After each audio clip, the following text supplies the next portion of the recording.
Muito boa noite. Se fosse inventada uma escala para medir abalos sísmicos literários, por certo, tudo o que Clarice Lispector escreveu atingiria grau máximo.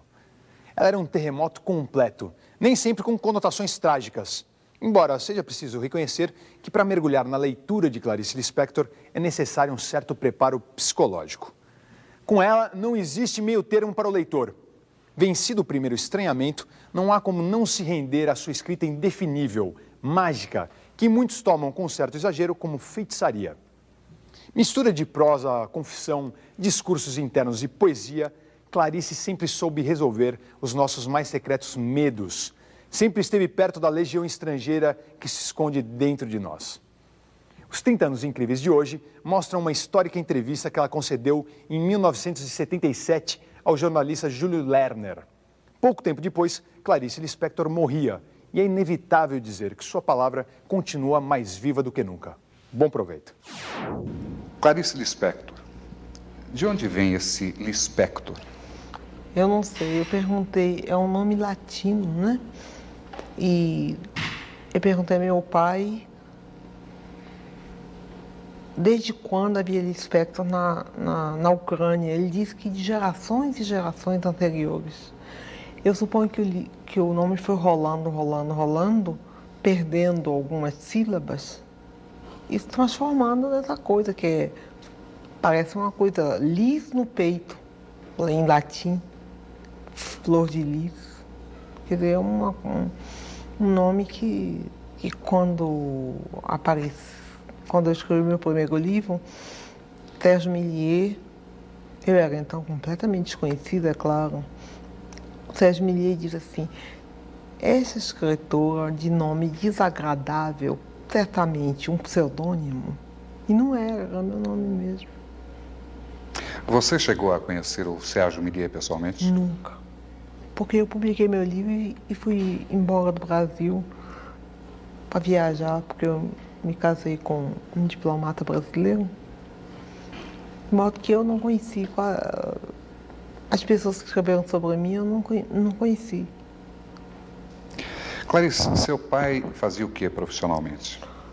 Representação de firmas, coisas assim. Quando ele, na verdade, dava, era para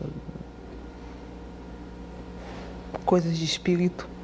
Há alguém na família Lispector que chegou a escrever alguma coisa? Bom, eu soube ultimamente, para minha enorme surpresa, que minha mãe escrevia. Não publicava, mas escrevia. Eu tenho uma irmã, Elisa Lispector, que escreve romances. E tenho uma irmã chamada Tânia Kaufmann, que escreve livros técnicos. Você chegou a ler as coisas que sua mãe escreveu? Não, eu só soube há poucos meses. Mas não teve condições de ler? Não, eu soube informação de uma tia. Ele sabe que sua mãe fazia um diário e escrevia poesias, eu fiquei boba. Em diversas entrevistas que você tem concedido, surge quase que necessariamente a pergunta de como você começou, quando. Isso é mais do que conhecido, você começou aos 7 anos de idade. Antes dos 7 anos eu já fabulava, já inventava história. Por exemplo, inventei uma história que não acabava nunca. É muito complicado para explicar essa história, como era. Mas quando eu comecei a ler e escrever, comecei a escrever também. Pequenas histórias. Quando a jovem, praticamente adolescente Clarice Lispector descobre que realmente é a literatura, aquele campo de criação humana que mais a atrai, a jovem Clarice tem algum objetivo específico ou apenas escrever sem determinar um tipo de público? Apenas escrever. Você poderia nos dar uma ideia do que era a produção da adolescente Clarice Lispector? Caótica, intensa, inteiramente fora da realidade da vida. Desse período, você se lembra do nome de alguma produção? Bom, eu escrevi várias coisas antes de publicar meu primeiro livro. Eu já escrevia para revistas, contos, jornais. Eu ia com uma timidez enorme, mas uma timidez de ousada. Eu Eu sou tímida e ousada ao mesmo tempo. Eu chegava lá na revista e dizia, eu tenho um conto, o senhor quer publicar? Aí eu me lembro que uma vez foi o Raimundo Magalhães Júnior, que olhou, leu um pedaço, olhou para mim e disse, você copiou isso de quem? Eu disse, ninguém, é meu. Ele disse, você traduziu? Eu disse, não. Ele disse, então eu vou publicar. Era assim, era nessa base. Você publicava essas obras em quais publicações? Ah, não me lembro. Jornais, revistas. Clarice, a partir de qual momento você efetivamente decide assumir a carreira de escritora? Eu nunca assumi. Por quê? Eu não sou uma profissional, eu só escrevo quando eu quero. Eu sou uma amadora e faço questão de continuar a ser amadora. Profissional é aquele que tem uma obrigação consigo mesmo de escrever. Ou então com o outro, em relação ao outro. Agora, eu faço questão de não ser um profissional, para manter minha liberdade. A sua produção ocorre com frequência? Ou você tem períodos de produzir intensamente? Tem período de produzir intensamente e tem períodos hiatos, em que a vida fica intolerável. Esses hiatos são longos ou não? Dependem, pode ser longos, e eu vegeto nesse período. Ou então eu, para me salvar, me lanço logo uma outra coisa. Como, por exemplo, acabei a novela, estou meio oca, então estou fazendo a história para criança. Como é que você explica a Clarice Lispector voltada para a literatura infantil? Eu não sei, começou com meu filho, quando ele tinha 6 anos de idade, 6 não, 5, me ordenando que eu escrevesse uma história para ele. Eu escrevi. Depois guardei e nunca mais liguei. Até que me pediram um livro infantil e eu disse que eu não tinha, inteiramente esquecida daquilo. Era tão pouco literatura para mim, eu não queria usar isso para publicar nada, era para o meu filho. Mas aí lembrei, bom, tenho sim. Então foi publicado. Eu tenho 3 livros de literatura infantil e estou fazendo o 4º agora. É mais difícil você se comunicar com o adulto ou com a criança? Quando eu me comunico com criança, é fácil, porque eu sou muito maternal. Quando eu comunico com adulto, na verdade estou me comunicando com o mais secreto de mim mesma. Aí é difícil, né? O adulto é sempre solitário? O adulto é triste e solitário, né? E a criança? A criança tem a fantasia, né, solta. A partir de que momento, de acordo com a escritora, o ser humano vai se transformando em triste e solitário?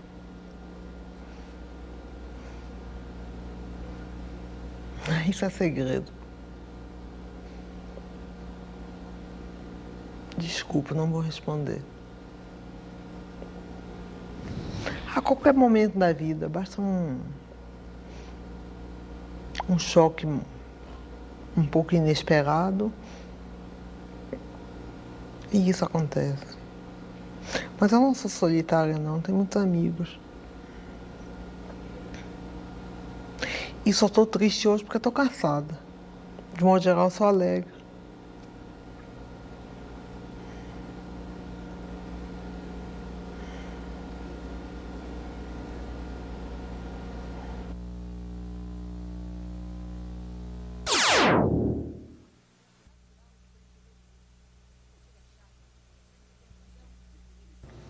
Clarice Lispector dizia que escrevia para ficar livre de si mesma.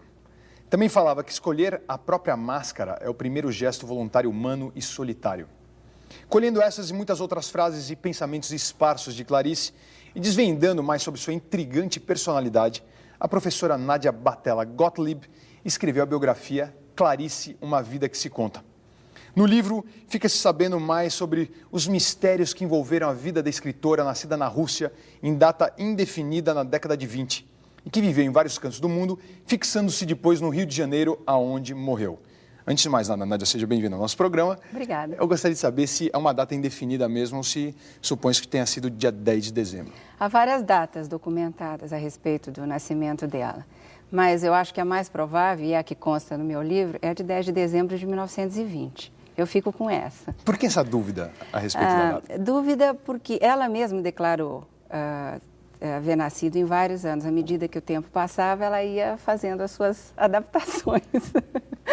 E os documentos também que existem no arquivo também atestam várias. Né?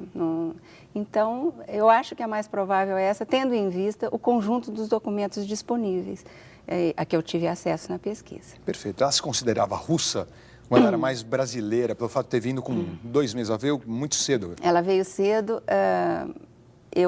Ela dizia sempre que era brasileira, e pronto. Ela ainda fala assim numa entrevista, e pronto. Mas era russa, era ucraniana, era nordestina, depois carioca, depois mulher de diplomata que viajou pelo mundo todo e depois finalmente instalou-se no Rio, onde ela faleceu. Há uma marca muito brasileira da Clarice, muito, acentuadamente brasileira. Ela soube compreender muitos problemas do Brasil. Os do Nordeste, né? Sobretudo, e que aparecem em A Hora da Estrela, por exemplo. Mas sobre compreender também, eu acho que o ser humano em geral, porque viajou muito, teve muita experiência também em outros países. A gente vê nessa entrevista, a gente nota o sotaque dela, um sotaque muito específico ali, porque ela tem um pouquinho, ela puxa um pouco no R, ela puxa um pouco no sotaque nordestino. Qual que é o sotaque? Que já foi ouvido e interpretado de várias maneiras. É uma coisa curiosa esse detalhe do sotaque. Alguns achavam que era sotaque, né, de alguma língua estrangeira que ela poderia ter falado antes. Parecia. Mas era língua presa. Ela tinha um defeito de dicção por causa de um defeito físico que era a língua presa. E ela, certa vez, afirmou que não operou porque achava que ia ser muito dolorida essa operação. Por outro lado, tem um sotaque de nordestina também, se você reparar bem. Ela puxa um pouquinho, parece até um gringo falando com sotaque nordestino. Tem os dois. Ela morou muito tempo fora, foi casada com um diplomata. O que isso interferiu na obra dela? Inclusive Eu até acho o fato muito. Na Itália dela ter morado durante a Segunda Guerra, isso interferiu. Ela foi para Nápoles em plena Segunda Guerra e aí começou a escrever muitas crônicas, além, naturalmente, da obra ficcional, que ela continuou a escrever lá, os romances, né? Depois do primeiro, Perto do Coração Selvagem, que ela editou antes de partir, em final de 1943. Ela viajou em 44. E essas crônicas são muito bonitas e constituem mesmo um capítulo importante da literatura brasileira dentro do tópico da literatura de viagens. Há sobre Berna, Nápoles, Inglaterra. Sempre crônicas. Sempre crônicas. Perfeito. Nós continuaremos assistindo aqui a hora Clarice Lispector. Daqui a pouquinho retorna então com Nádia Gottlieb, falar mais um pouquinho, tem sobre a produção literária dela, etc. Muita coisa importante. Por enquanto, voltamos a Clarice. Vai lá. Rilke, em seu Cartas a um Jovem Poeta, respondendo a uma das missivas, perguntava ao jovem que pretendia se tornar escritor: se você não pudesse mais escrever, você morreria? A mesma pergunta eu transfiro a você. Eu acho que enquanto não escrevo, eu estou morta. Esse período é muito duro, o período entre um trabalho e outro. E, ao mesmo tempo, é necessário para haver uma espécie de esvaziamento da cabeça, para poder nascer alguma outra coisa. Se nascer, é tudo tão incerto. Clarice, como é que você escreve seus trabalhos? Existe algum horário específico? Em geral, é de manhã cedo, né? São as minhas horas preferidas, são as da manhã. Você acorda a que horas? 4h30, 5 horas, já acordo. Fico fumando, tomando café, sozinha, sem nenhuma interferência. Quando eu estou escrevendo alguma coisa, eu anoto a qualquer hora do dia ou da noite, coisas que me vêm. O que se chama inspiração, né? Agora, quando eu estou no ato de concatenar as inspirações, aí eu sou obrigada a trabalhar diariamente. Você se considera uma escritora popular? Não. Por qual razão? Bom, me chamam até de hermética. Como é que posso ser popular sendo hermética? E como você vê essa observação que nós colocamos entre aspas, hermética? Eu me compreendo. De modo que eu não sou hermética para mim. Bom, tem um conto meu que eu não compreendo muito bem. Que conto? O Ovo e a Galinha. Entre os seus diversos trabalhos, sempre existe, isso é natural, um filho predileto. Qual é aquele que você vê com maior carinho até hoje?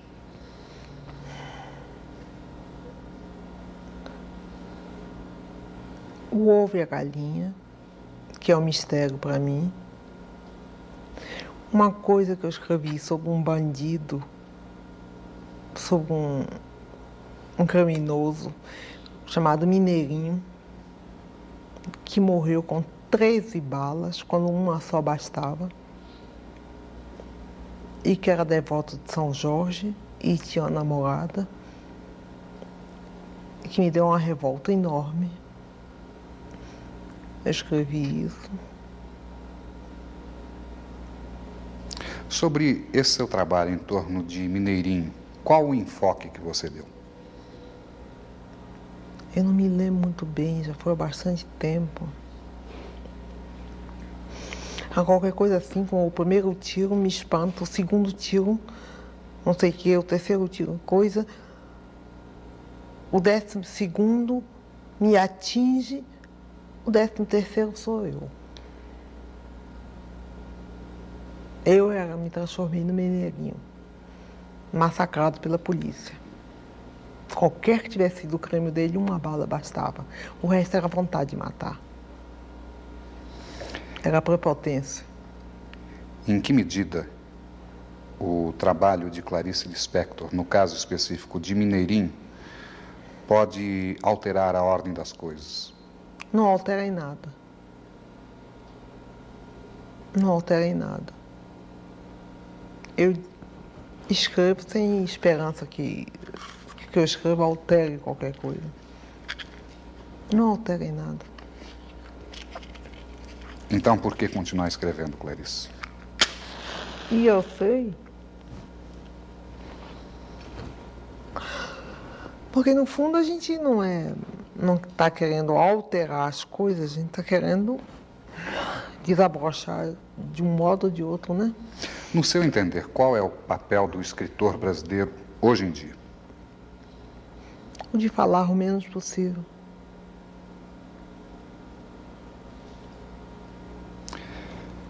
Você tem mantido contato com outros escritores brasileiros? Eventualmente.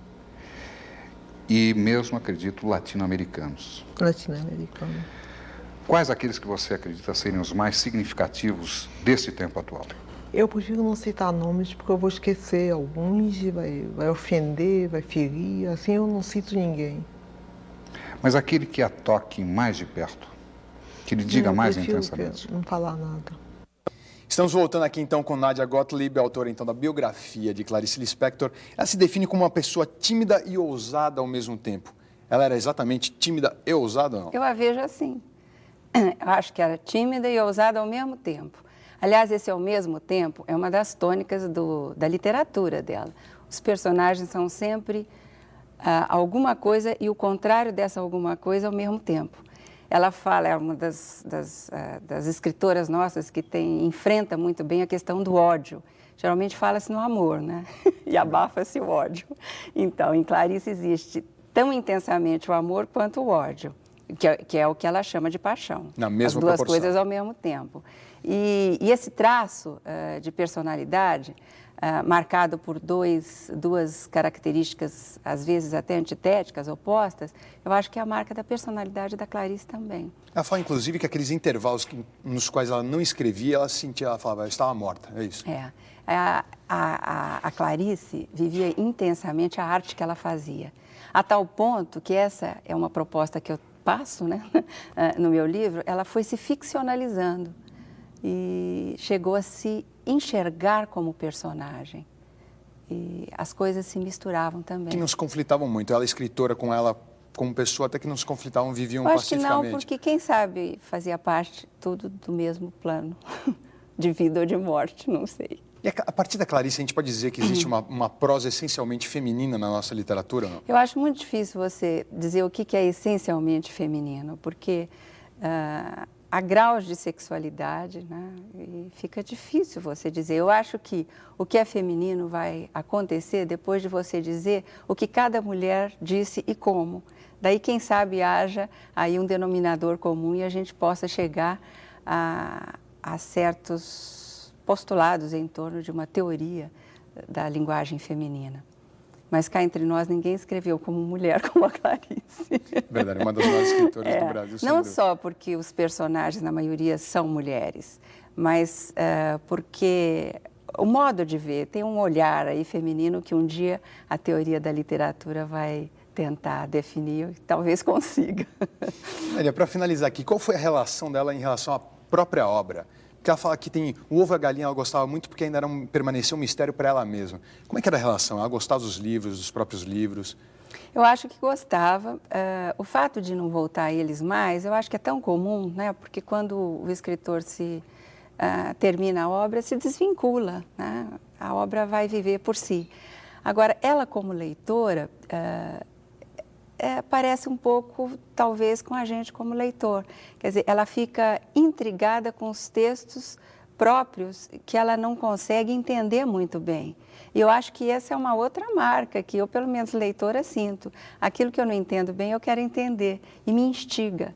E eu acho que é por aí que ela fisga o personagem. O personagem não, o leitor. Ela fisga o personagem pelo caráter por aquilo que o texto não consegue fornecer a ele, por esse caráter de carência que ele tem. Talvez os leitores encontrem sua própria carência nesses próprios textos e fiquem se procurando através de Clarice. Perfeito. Nádia, muito obrigado pela sua presença. Eu é que agradeço. A gente vai agora conferir então a homenagem que fizeram a Clarice Lispector nesse programa. Vamos lá. Mais uma vez, obrigado. E eis que em breve nos separaremos. Minha verdade espantada é que eu sempre estive só de ti e não sabia. Eu agora sei, eu sou só.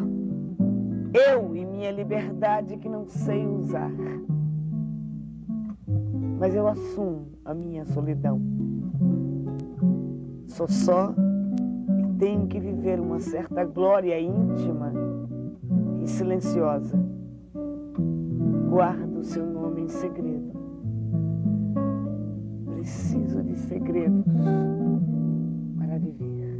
Clarice era uma mulher muito tímida, mas quando ela sentia amizade por alguém, como foi no meu caso, ou afinidade, vamos dizer assim, muito profunda, então houve, eu diria, desde esse primeiro instante em que nós nos conhecemos, uma abertura. Ela me contava, ou ela lia seus manuscritos, ou ela me pedia para anotar uma ou outra frase que lhe ocorria no momento em que ela não podia fazê-lo. Posteriormente, com o estreitamento dessa amizade e também a minha habilidade como datilógrafa, porque Clarice, depois de um certo tempo, ela dizia que sentia muita preguiça de datilografar, que não era hábito dela, né? Porque ela nunca escreveu, nunca fez manuscritos, ela sempre datilografava seus trabalhos. E, ultimamente, então, como eu dizendo, ela passou a não sentir vontade. Ela dizia que estava com preguiça, mas nós sabíamos, depois ficamos sabendo que era motivada pela doença, que ela desconhecia, que ela tinha, mas que já estava minando todo o seu organismo. Ela nunca pressentiu? Eu acho que não. Apesar dela, em quase todos os seus livros, ou pelo menos nos últimos livros, ela abordar muito a morte, quase como uma obsessão, né? E falar muito em Deus, em êxtase, e descrever, inclusive, a morte, eu tenho a impressão que não. até o último instante, Clarice não percebia, ou não percebeu, ou se ela percebeu, eu tenho a impressão que ela omitiu esse dado, esse fato, esse conhecimento para nos poupar o sofrimento. Porque Clarice era muito digna como pessoa e muito preocupada com o outro.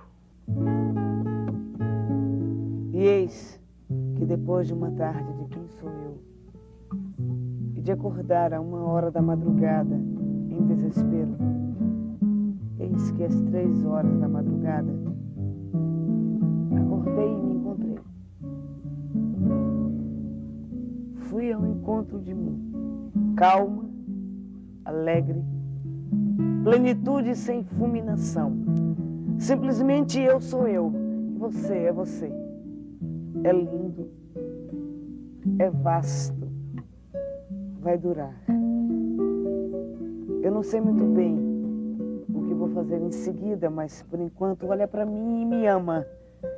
Não, tu olhas para ti e te amas. É o que está certo.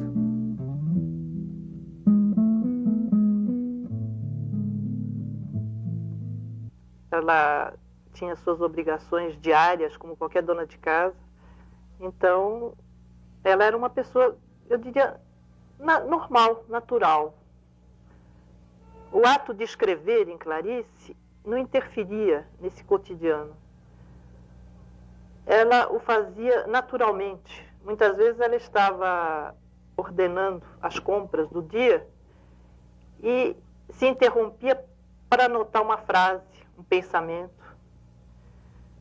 Então, eu diria que Clarice era uma pessoa igual a qualquer outra, com uma inspiração sempre presente, muito criativa, sempre inspiradíssima. Eu sou antes. Eu sou quase. Eu sou nunca. E tudo isso ganhei ao deixar de te amar. Escuta, eu te deixo ser. Deixa-me ser.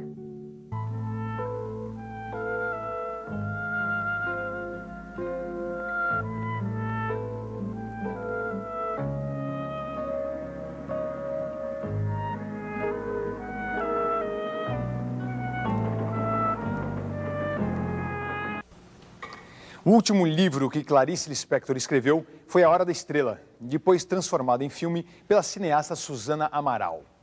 O filme rendeu a Marcélia Cartacho o Urso de Prata de melhor atriz no Festival de Berlim.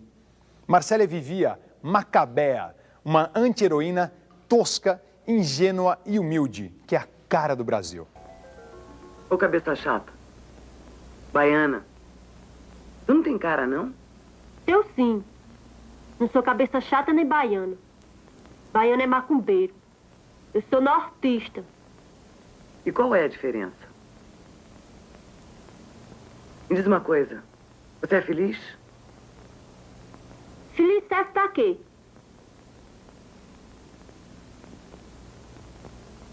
Você não pensa no futuro, não? Futuro? Por que você não vai na cartomante? É! Você paga uma consulta e ela resolve a tua vida. É muito caro? Eu te empresto dinheiro. Pra mim foi ótimo. Ela fez umas rezas. Eu acho até que vai dar certo. Quando eu estive estudando cinema nos Estados Unidos, eu me dediquei a ler toda a obra de Clarice, todos os livros de Clarice.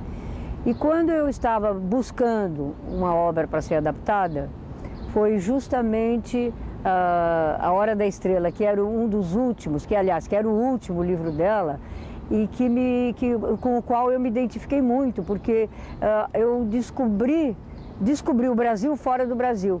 E eu acho que a Macabea é uma heroína sem nenhum caráter, assim, não sei ela que ela é uma heroína sem nenhum caráter, mas ela é, vamos dizer, a contrapartida do Macunaíma, entendeu? E ela é a imagem do Brasil. Para mim, eu acho que a Macabea é o retrato do Brasil, pelo menos naquela época. Na, na, na, ni, na, na. Na, na.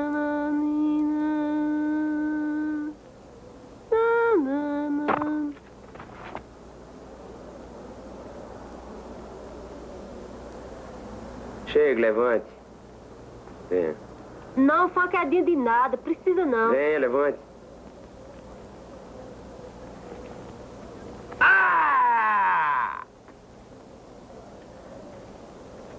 Vou te mostrar que é um olímpico, Macabeia! Ai, deve ser assim viajar de avião! Ai,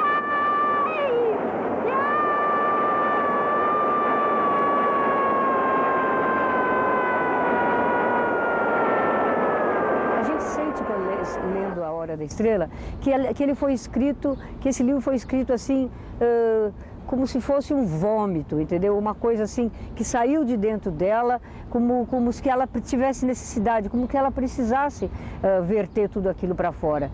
E, curiosamente, é o único livro da Clarice no qual ela toca o problema social do Brasil. Porque todos os outros livros dela são sempre viagens dentro dela mesmo, na classe média da qual ela foi a origem dela, e são muito mais problemas íntimos e devaneios psicológicos e emocionais, e esse não, esse daí tem isso tudo, mas ao mesmo tempo também tem um olhar sobre o problema social do Brasil.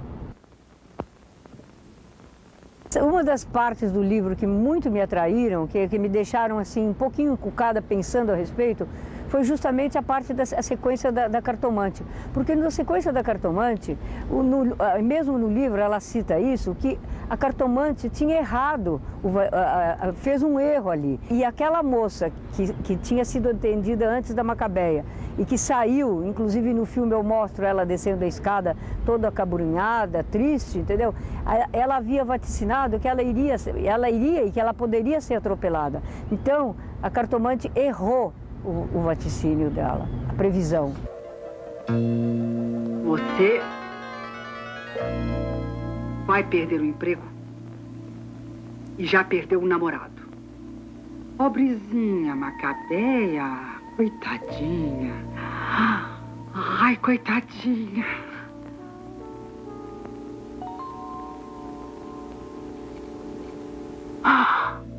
Macabeia. Macabeia, preste atenção. Macabeia, eu vejo grandes notícias, Macabeia. Minha florzinha. É uma coisa muito séria. Muito, muito alegre. Sua vida vai mudar completamente a partir do momento que você sair da minha casa. Você vai ser uma outra pessoa. Teu namorado vai te procurar, te propor casamento. Ele está arrependido. E teu chefe vai te chamar também, vai dizer que pensou muito, que não vai mais te mandar embora. E tem mais, Macabeia.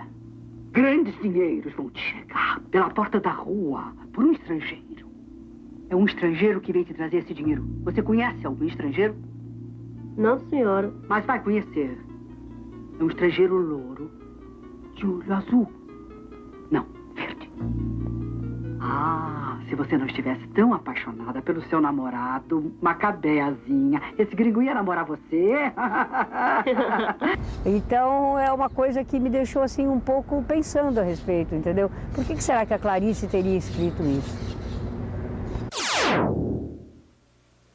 Antes de nós entrarmos aqui no estúdio, você me dizia que está começando um novo trabalho agora, uma novela. Não, eu acabei a novela. Que novela é essa, Clarice? História de uma moça tão pobre que só comia cachorro quente. Mas a história não é isso só, não. A história é de uma inocência pisada, de uma miséria anônima. O cenário dessa novela é em qual Rio local? de Janeiro, mas o personagem é nordestino, é de Alagoas.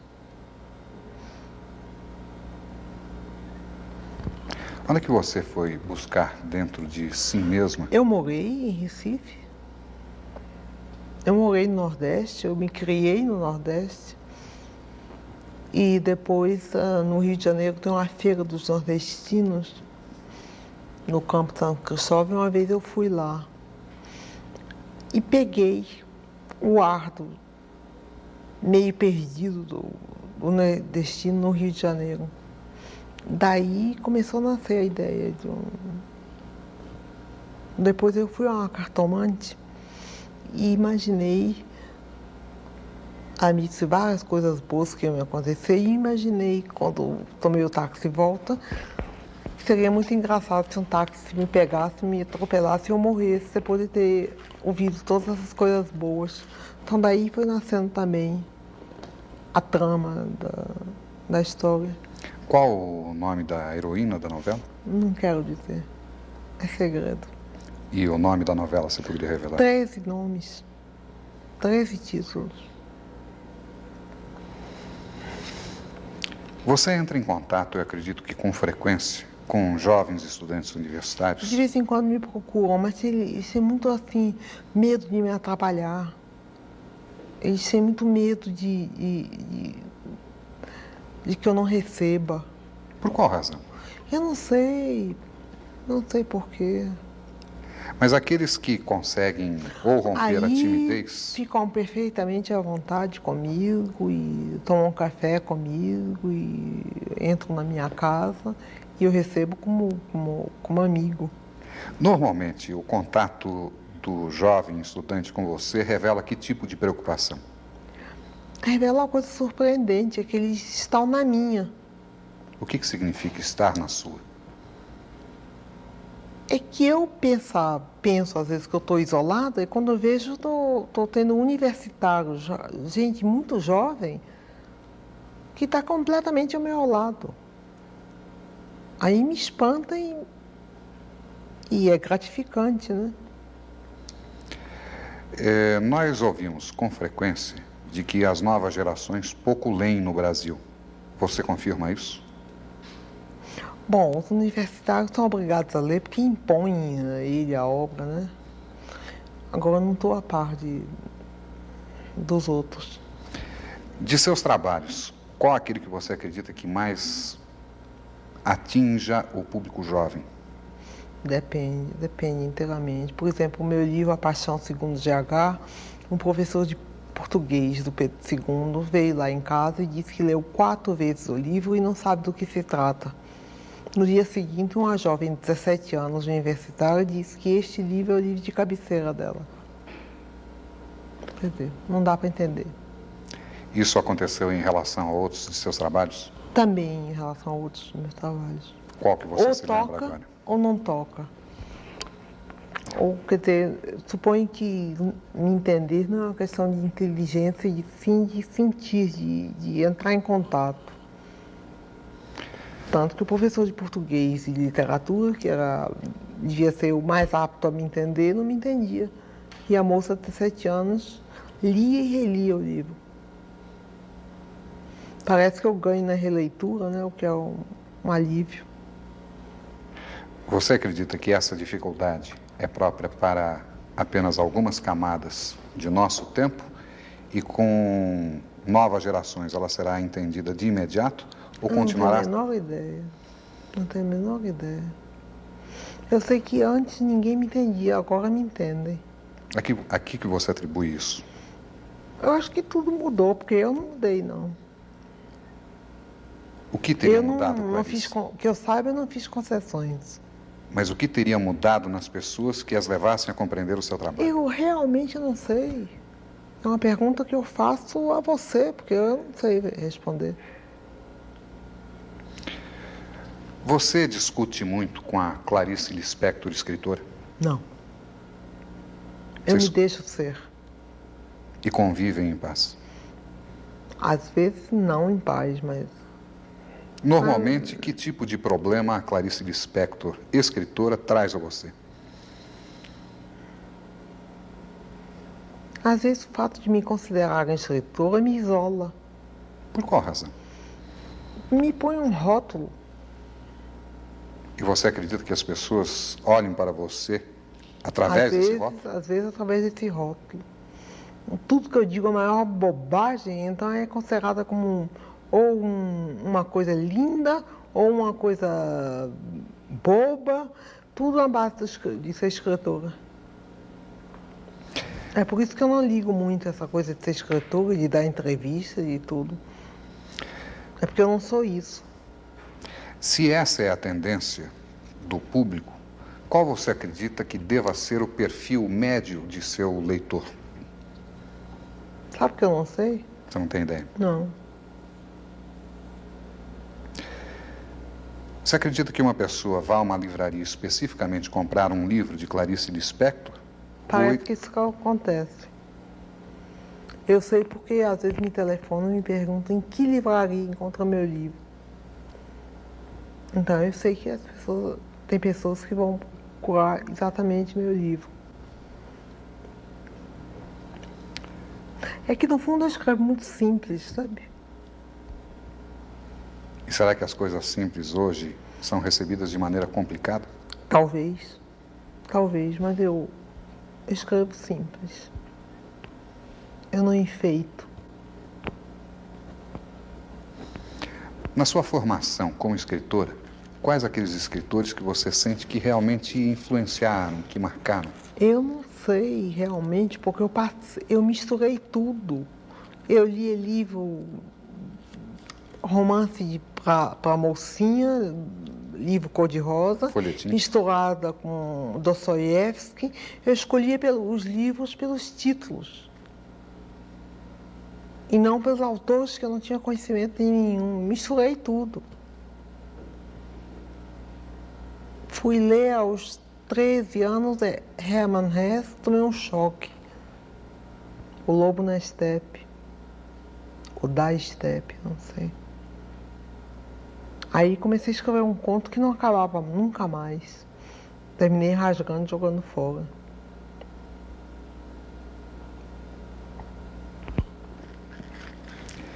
Isso acontece ainda agora, de você produzir alguma coisa e rasgar?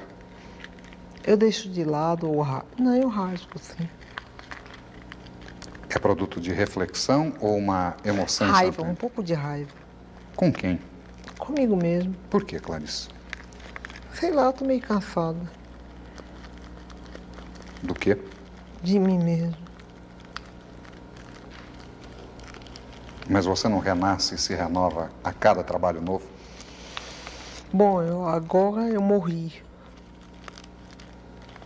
Vamos ver se eu renasço de novo. Por enquanto eu tô morta.